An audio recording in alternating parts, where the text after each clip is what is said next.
Hi hello అండి, ఎలా ఉన్నారు? కొబ్బరి నూనె పడుతున్నాను. ఇది డైట్ కొబ్బరి నూనె అనమాట. అంటే కుకింగ్ చేసుకుంటారు, డైటింగ్. తర్వాత నేను చెప్పేది ఏంటంటే చిన్నపిల్లలకు కూడా ఇది ఫ్లేవర్ అలవాటు చేస్తే బాగుంటుంది. ఇందులో మెటబాలిజం బాగుంటుంది. సో మెటబాలిజం రేట్ మనకి బాడీలో పెరిగితే కొలెస్ట్రాల్ ఎక్కువగా పెరగనివ్వదనమాట. సో బాదం నూనె కూడా పడుతున్నాను.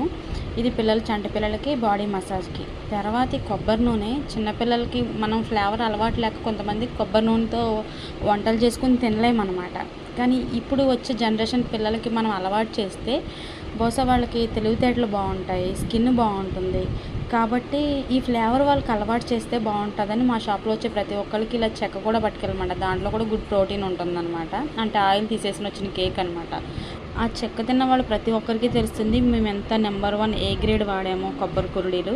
సో చాలా బాగుంటుంది, ఎటువంటి స్మెల్ లేకుండా చాలా టేస్ట్గా ఉంటుంది.